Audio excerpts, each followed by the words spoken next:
네, 오늘 아침 신문 살펴보겠습니다. 이현웅 아나운서가 주요 내용 정리했습니다. 어서 오십시오. 안녕하십니까? 네. 오늘 먼저 기분 좋은 소식이네요. 올림픽에서 첫 메달이 나왔어요. 네, 스피드 스케이팅 김민석 선수가 그 주인공인데 네. 어제 1500m 경기에서 동메달을 목에 걸었습니다. 네. 저희가 어제 올림픽 관련 얘기하면서 반전이 필요하다. 우리 네, 선수단에 그렇죠. 반전이 필요하다는 얘기를 했었는데 네. 김민석 선수가 그 반전을 이끈 주인공이 됐습니다. 신문들도 이 반가운 소식을 일면에 담아서 전하고 있었는데요. 경향신문은 나왔다 한국의 첫 메달이라면서 김민석 선수의 질주 모습을 담았고요. 예. 오른쪽에 있는 서울신문은 완주 후에 태극기를 몸에 두른 밝은 표정의 김민석 선수의 사진을 담았습니다. 김민석 선수 경기 후에 인터뷰 보니까 참 네. 대견하다는 생각이 들었는데요. 판정 논란 등을 보면서 안타까웠다. 그렇기 때문에 자신이 메달을 따서 다른 선수들에게 힘이 되어야겠다라고 네. 생각을 했다고 합니다. 자칫 분위기에 휘말리지 않을까 걱정도 됐었는데 우리 대표팀 선수들 역시나 정신력이 참 대단한 것 같고요. 네. 이렇게 기쁜 소식이 전해지는 와중에도 그 쇼트트랙 논란이 좀 커서인지 일부 신문들은 편파 판정 개입 요소가 적은 종목이 되어서야 메달 소식이 들려왔다면서 다소 씁쓸함을 내비치는 경우도 있었습니다. 네. 네, 김민석 선수 아주 경기가 남았네요. 예, 1000m 팀 추월 남아 네, 있습니다. 그렇죠. 반전을 스스로 만들어낸 만큼 다음 경기는 더 잘해줬으면 좋겠습니다. 그 한편 중국에서는 국민 영웅으로 불리는 선수가 있다는데 누굽니까? 예, 우리나라에서 김연아 선수를 바라보듯 정말 국민 영웅으로 바라보는 선수가 있는데요. 중국의 스키 대표 구 아이링 선수입니다. 아마 에일린 구라는 이름으로 알고 계신 분들도 많으실 것 같은데요. 네. 어제 프리스타일 스키 빅에어 경기에서 금메달을 차지했습니다.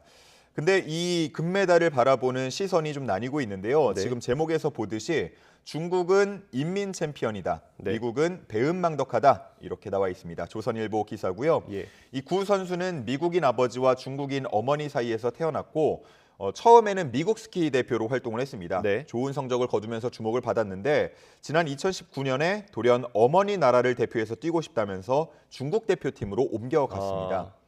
그래서 이번 금메달 소식에 중국은 환영하는 반면에 미국은 구 선수가 지금 위치에 오른 거는 미국의 시스템, 훈련 덕분이다라면서 여전히 중국행에 대한 의문을 보이고 있습니다. 예. 운동뿐만 아니고 뭐 외모도 준수하다는 평가를 받으면서 여러 명품 브랜드 모델로 활동을 하고 있기도 하고요. 또 미국판 수능이라고 불리는 SAT에서 거의 만점에 가까운 성적을 받으면서 스탠퍼드대에 합격하기도 했거든요. 예. 그러다 보니까 미국과 중국 모두 다 탐내는 인재이고요. 미중 갈등의 중심에 줄곧 좀 서오고 있습니다. 예. 한편 그 기사 아래에는 피겨 네이선 첸 선수의 소식도 담겨 있었는데요. 구 선수와 사연은 비슷하지만 좀 달리 반역자 취급을 받고 있다고 합니다. 이 첸 선수는 중국계 미국인 부모 아래에서 태어난 이민 2세거든요. 예. 미국 국적이고요. 미국 대표로 활동을 하고 있습니다. 어제 쇼트 프로그램에서도 세계 기록을 갈아치운 강력한 우승 후보인데 왜 우리나라도 그렇지만 국적은 다르더라도 미국이더라도 한국 피가 섞여 있으면 뭐 응원하게 되고 또 금메달 따면 함께 기뻐하고 그러지 않습니까? 그렇죠. 근데 첸을 향한 중국인들의 시선은 유독 차가운 모습입니다. 다름이 아니라 과거의 신장 위구르 인권 문제에 대해서 비판한 바가 있는데 그 후로 반응이 싸늘해졌다고 합니다. 그래서 미중 관계가 대립으로 변하면서 표적이 되는 경우가 많아지고 있는 상황입니다. 네, 그렇군요. 사연은 그러니까 반대인 거죠, 국적이 서로. 그렇죠. 이번에 우리나라 소식 좀 볼게요. 그 쇼트트랙 편파 판정 논란이 지금 우리나라 반중 감정을 제대로 건드린 것 같아요. 지금 정치권에서도 좀 강한 발언들이 나오고 있죠. 그렇습니다. 동아일보에서 대선 후보들의 발언을 정리해서 기사로 썼는데요. 네. 하나씩 보면서 설명을 드리겠습니다. 네. 이재명 후보 같은 경우는 7일과 8일 이틀 연속 비판의 목소리를 냈습니다. 네. 실망과 분노를 표출했고요. 또 올림픽이 중국의 동네 잔치로 변질됐다는 이야기까지 했습니다. 예. 윤석열 후보 역시도 선수들의 분노에 공감한다는 이야기를 했고요. 안철수 후보, 심상정 후보 모두 다 비판의 목소리를 냈습니다. 예. 이렇게 강도 높게 대선 후보들이 비판하고 있는 거는 여야 모두 다 공들이고 있는 2030 세대의 반감이 유독 강하게 드러났기 때문이라고 신문은 분석하고 있었습니다.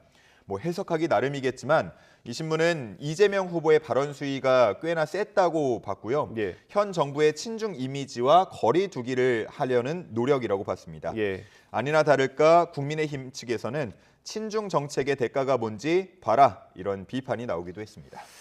그렇군요. 그 다음 선거 얘기 좀 보겠습니다. 선거가 다가올수록 단일화기가 계속 신문에 나오고 있어요. 그 안철수 후보는 어제 관훈 토론회에서도 가능성을 일축했는데 좀 복잡한 심내를 분석한 기사가 있다고요. 그렇습니다. 뭐 표면적으로는 단일화 없다, 나는 완주할 것이다 계속 거듭 얘기를 하고 있지만 네. 사실 속내가 좀 어려울 수 있다, 예. 좀 다른 생각을 가질 수 있다라는 내용이 한국일보에 실려 있었습니다. 예. 한국일보는 안철수 후보가 단일화 열차에 오르지도 못하고 또 보내지도 못한 채 고민하고 있다고 표현을 했는데요. 지지율이 주춤하면서 주도권을 놓친 게 그 원인이라고 분석했습니다. 네. 참 여러 가지 문제랑 연관이 돼 있는 것 같습니다. 네. 이 신문이 보기로는 안 후보가 완주를 하지 못하고 결과도 좋지 않으면 정치 네. 생명이 위태롭다고 봤고요. 예. 또 보수표가 갈려서 정권 교체가 무산되는 결과가 나오더라도 원망을 받게 될 가능성이 크다고 했습니다. 네. 그리고 선거 비용에 대한 문제도 다뤘는데요. 선거에서 득표율 15%를 받아야 비용 전액을 돌려받게 되고 절반이라도 받으려면 득표율 10% 이상이 필요한데 그렇다고 단일화에 전격적으로 나서기도 어렵다는 게 이 신문의 분석입니다. 그러니까 지금 지지율이 좀 애매하다는 거죠. 그렇습니다. 네. 한때 이제 치고 올라갔지만 지금은 주춤하는 모습이니까요. 안 후보로의 단일화를 보장할 수 없는 상황이 점점 되고 있으면서 국민의힘에 흡수되는 모양새가 만약에 된다면 그러면 또 정치 미래가 불투명해진다는 점을 얘기를 하고 있습니다. 네. 단일화 1차 시한이라고 거론이 되고 있는 후보 등록 시점이 다가오고 있지 않습니까? 예. 안 후보의 속내가 궁금해지는 상황입니다. 네. 앞으로 이제 선거 날까지 아마 단일화 기사는 뭐 거의 매일 나올 것 계속 같고요. 나오겠죠. 네, 상황이 어떻게 전개될지 주목이 됩니다. 다음 기사 보겠습니다. 이번 선거를 인구구조 중심으로 비교한 기사가 있네요. 좀 재밌는 것 같아요. 그렇습니다. 말 그대로 어느 연령층의 유권자가 많은가, 예. 지난 대선과 비교해서 증가한 연령층은 어디고 감소한 연령층은 어디인가 이런 것들을 다룬 기사가 중앙일보에 실려 있었는데요. 먼저 제목을 보면 60세 이상 유권자가 269만 명 늘었다 이렇게 돼 있습니다. 네. 누구에게 유리할까라는 제목도 담겨 있는데요. 고령화 현상이 본격화한다고 볼 수가 있겠습니다. 한 연구위원은 이번 대선이 저출산과 고령화 현상이 본격적으로 영향을 미치는 첫 번째 선거가 될 거라고 평하기도 했습니다. 네. 오른쪽에 나와 있는 그래프를 보면 지난 19대 대선 그리고 이번에 20대 대선의 유권자 연령별 인구 변화를 나타내고 있는데요. 네. 지금 색깔 구분이 잘 안 되겠지만 그래프의 위쪽에 나온 게 19대 대선, 아래쪽에 나온 게 20대 대선으로 보시면 되겠습니다. 보면은 50대랑 60대에서는 증가, 오른쪽에 증감률이 나오죠. 예. 50대는 1.9%, 60세 이상은 무려 25.9% 증가한 모습을 볼 수 있고요. 40대, 30대, 20대까지는 모두 다 감소한 모습을 볼 수 있습니다. 예. 일반적으로 고령층 유권자가 많아지면 보수 쪽에 유리하다라고 인식이 돼 있는데 예. 한 정치 전문가는 60세 이상을 하나로 볼 게 아니라 60대 초반은 조금 달리 봐야 한다는 이야기를 하기도 했습니다. 예. 이른바 86세대로 불리는 60대 초반은 민주화 시기를 거치면서 형성된 나름의 특성이 있다. 그렇기 때문에 코호트 세대다 이렇게 평가를 했는데요. 단순히 60세 이상으로 모두 다 묶어서 볼 수 없다는 얘기를 했습니다. 참고로 말씀을 드리면 방금 그 수치의 기준은 올해 1월 주민등록 인구 기준이고요. 오늘부터 선거권자, 유권자 조사가 본격적으로 시작이 됩니다. 유권자가 확정이 될 텐데 대동소이할 것으로 보입니다. 주로 언론에서도 그랬고 이제 MZ 세대를 중심으로 저희가 이제 유권자 분석을 많이 했는데 이렇게 5, 60대 표심도 좀 주의 깊게 봐야 될 것 같습니다. 그렇습니다. 네, 다음 코로나19 소식 보겠습니다. 재택치료 체계가 바뀌죠. 좀 저희도 그렇고 좀 혼란스러워요. 헷갈리던데 좀 다른 기사가 있을까요? 맞습니다. 많이 헷갈리고 있고 뭐 확진자나 가족들 그리고 정상이지만 미리 대비하려는 분들 모두 다 지금 혼란스러운 상황입니다. 관련해서 한겨레 신문에 정리된 내용이 있었는데요. 이번 치료 체계의 변화의 핵심은 뭐 쉽게 얘기하면 스스로 잘 관리하자가 되겠는데요. 네. 그러면 어떻게 스스로 잘 관리하라는 거냐? 아마 이 부분에 의문을 많이 갖고 계실 것 같습니다. 대응 요령을 보면요. 재택 치료를 하게 될 때 집중 관리군이 된다면 하루에 2번 모니터링이 실시되기 때문에 네. 거기에 맞춰서 진행을 하면 되겠지만 일반 관리군이 된다면 스스로 체크를 해야 되는데요.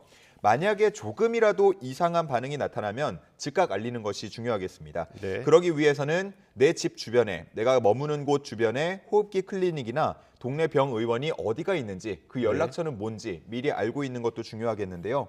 포털에 검색하면 나옵니다. 제가 해보니까 뭐 쉽게 그냥 코로나 병원 이렇게 검색하면 네. 인근에 있는 담당 병원들이 나오니까요. 참고하시면 좋을 것 같습니다.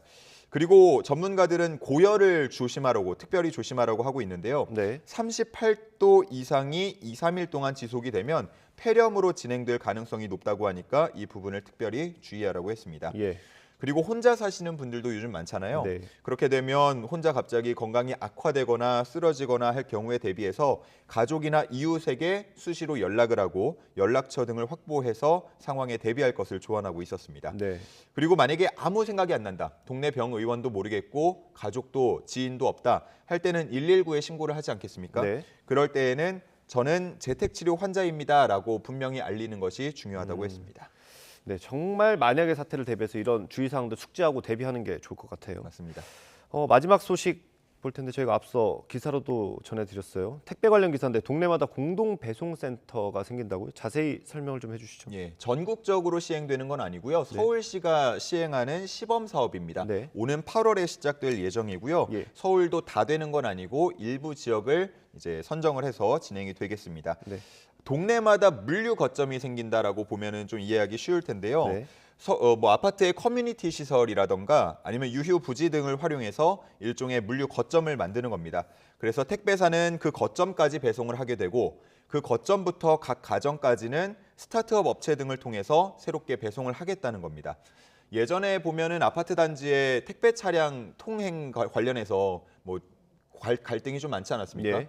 입구에까지만 들어오고 입구부터는 카트 등을 이용해서 배송해라라는 예, 예. 문제들도 있었고, 뭐 엘리베이터 못 쓰게 하는 것도 있고요. 예, 아니면 지하 주차장을 이용해라 등등의 문제가 있었지만 현실화가 되기 어렵다라는 얘기들이 있지 않았습니까? 네.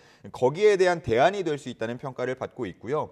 또 앞서서 전해드린 것처럼 일석삼조, 뭐 환경에 대한 문제라든가 개선이라든가 아니면 일자리 창출 효과 같은 것들을 노릴 수 있기 때문에 어느 정도 좀 기대가 되고 있는 사업입니다. 이렇게 되면은 아파트 내에서 안전 문제도 조금은 예. 담보가 될 수 있겠죠. 네, 이렇게 기대 효과가 좀 잘 반영이 돼가지고 전국적으로 확대되면 좋겠네요. 그렇습니다. 좋은 사업인 것 같습니다. 오늘 말씀 여기까지 듣겠습니다. 고맙습니다. 감사합니다.